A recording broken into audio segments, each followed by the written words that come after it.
land is as the Garden of Eden before them, which illustrates a choice to continue to devastate and burn up the way into it, or to realize that teshuvah is to be made and to begin to seek Yahuwah Elohim to live, accepting truth and rejecting the falsehood.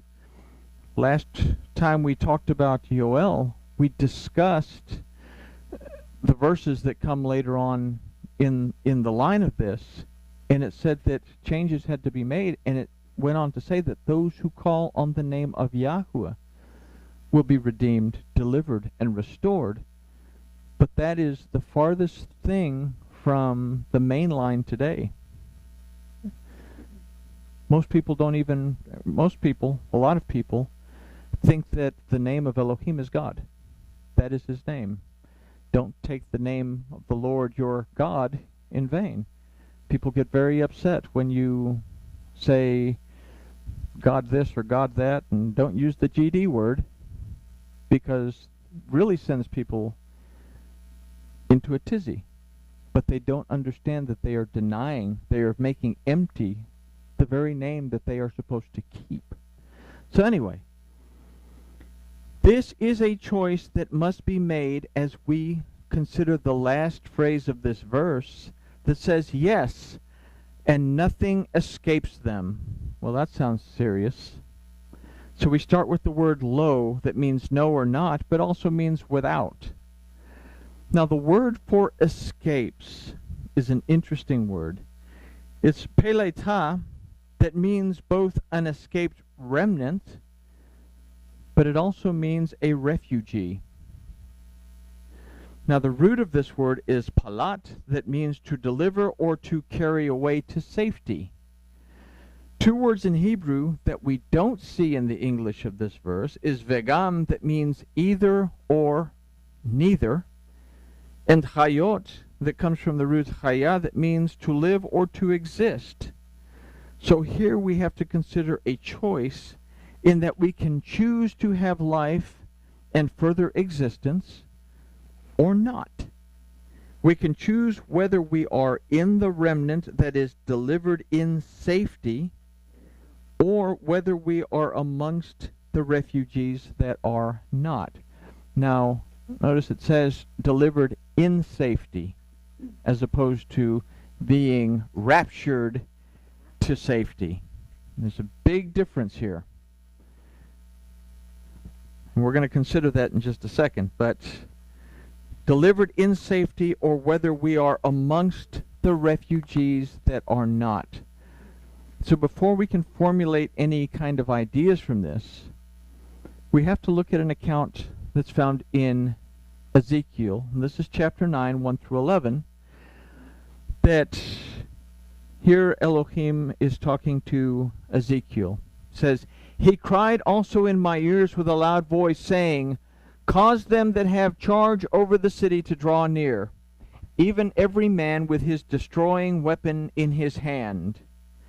And behold, 6 men came from the way of the higher gate, which lies towards the north, and every man a slaughter weapon in his hand. And one man among them was clothed with linen, with a writer's inkhorn by his side. And they went in and stood beside the brazen altar. And the esteem of Elohim, of the Elohim of Israel, was gone up from the cherub where he was to the threshold of the house. And he called the man clothed with linen, that had the writer's inkhorn by his side. And Yahuwah said to him, Go through the midst of the city, through the midst of Jerusalem, and set a mark upon the foreheads of the men that sigh and cry for all the abominations that are done in the midst of it.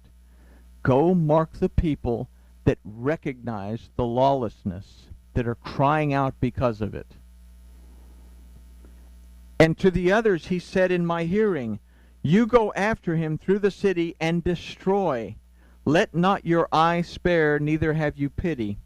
Slay utterly old and young, both maids and little children and women, But come not near any man upon whom is the mark, and begin at my sanctuary. And they began at the ancient men which were in the house, or which were before the house. And he said to them, Defile the house, and fill the courts with the slain. You go forth. And they went forth and slew in the city. And it came to pass, while they were slaying them, and I was left, that I fell upon my face and cried and said, Ah, Master Yahuwah, will you destroy all the residue of Israel in the pouring out of your fury upon Jerusalem? And he said to me, The iniquity of the house of Israel and Judah is exceedingly great, and the land is full of blood, and the city full of perverseness. For they say, Yahuwah has forsaken the earth, and Yahuwah sees not. Is that the case? Has Yahuwah forsaken the earth and he doesn't see? Or has humankind forsaken the name of Yahuwah, eliminated it from their books, eliminated it from their voice, eliminated it from their mind, and can't perceive Elohim because they're too busy looking for something called the Lord God and Jesus? Sounds harsh.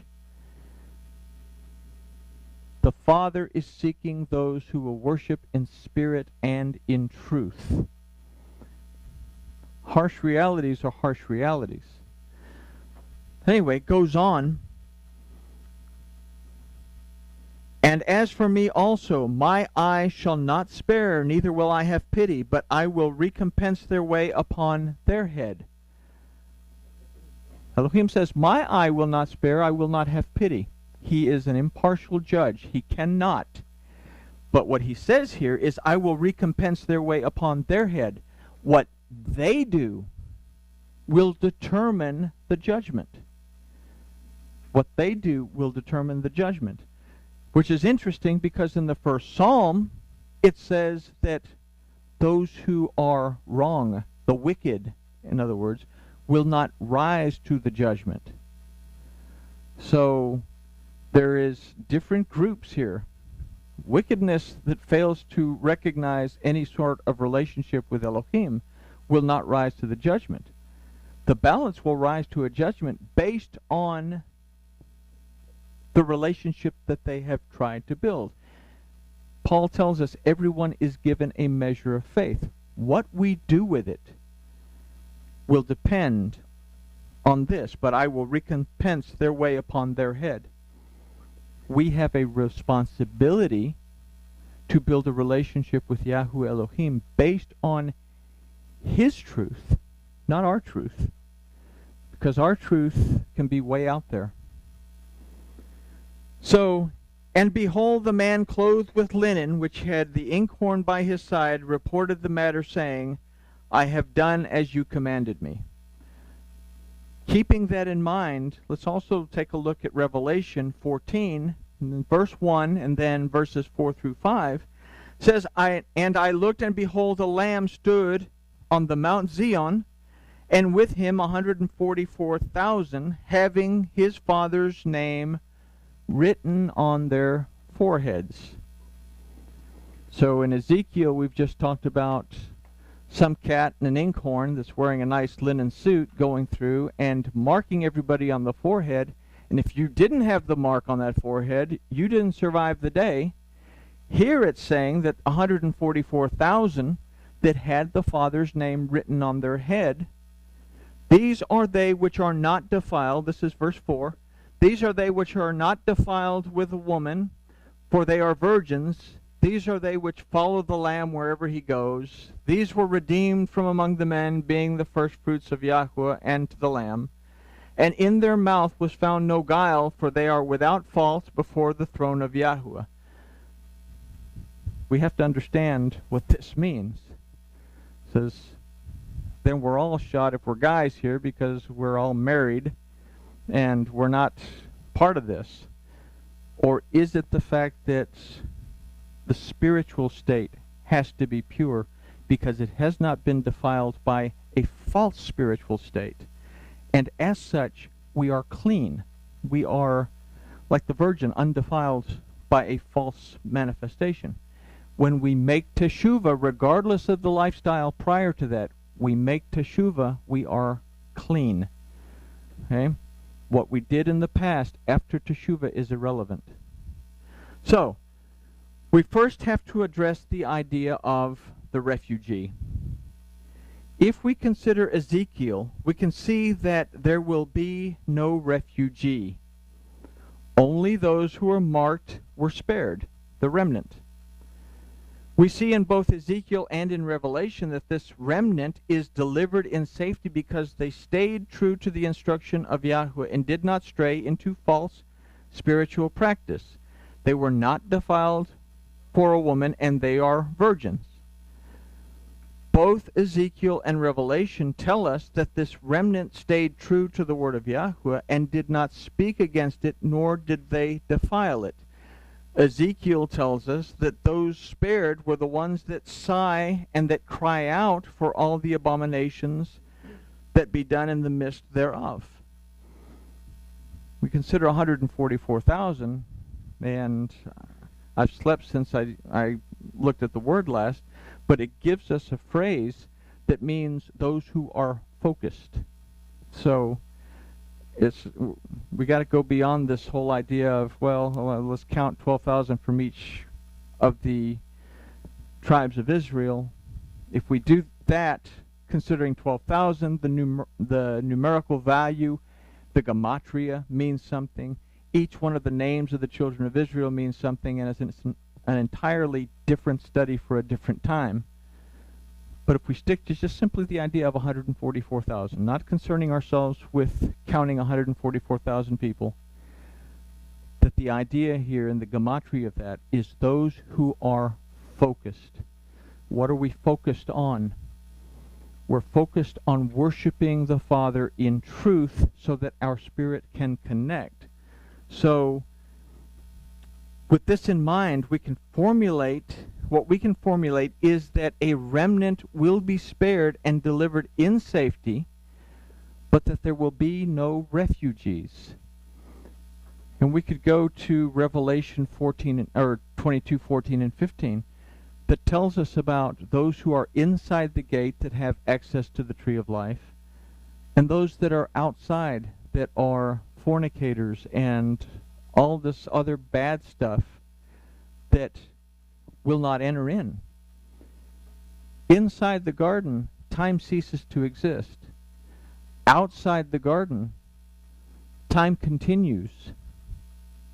But if they are no longer able to be fruitful and multiply, eventually the clock runs out and everything outside the garden will die off. It's we hear about, well, God's going to destroy the world with fire, but we're reading here that humankind's going to destroy itself. We have those that are inside the garden, we have those that are outside the garden. And eventually the time outside the garden will run out. Eventually this 6,000-year period that we talk about, the end of the age of Jubilees, will come to an end. And then we begin the millennial thing. I say, it's hard not to get into all this prophecy mess and end times mumbo-jumbo in this book. But it's telling us specifically, this is what you need to do. It's not telling us, well, it's going to happen here, and China's going to attack Russia, and Russia's going to attack whoever. Saying, this is what's happening.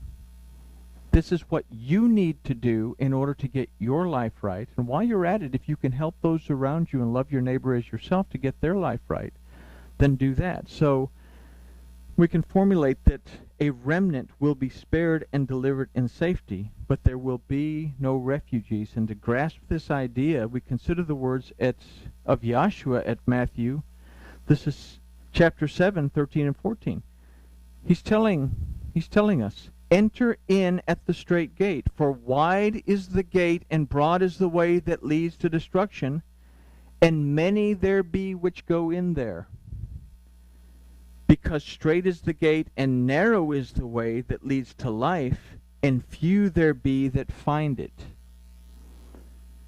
The Father is seeking those who will worship in spirit and in truth. We have to be willing to find the truth, and then once we find the truth, no matter how uncomfortable it is to apply the truth, we have to apply the truth of the Word of Elohim. So the concepts and ideas discussed in this study will help us to understand the importance of what the balance of Yoel is going to show us. It is absolutely critical that we know why we believe what we believe, and that if we have stuff in our belief system that doesn't line up with the word of Yahuwah, we must remove it. And y'all can probably tell that I was on the tarmac when I wrote this, because just as an airplane lines up with the runway to land safely, this verse lines us up to find and enter in through the narrow gate. As we move forward, we're going to learn much about what we have to do in order to be delivered and restored. But like everything else, it will be our choice to follow the instructions that are laid out in this book or not. The book of Joel, and it's one of the reasons that I chose the book of Yoel first. We're going to go through the prophets. This one is very blunt and very straight to the point. Build your relationship with Yahuwah Elohim, or cease to exist, basically is what it's telling us. And with that, we can say grooviness has been achieved, and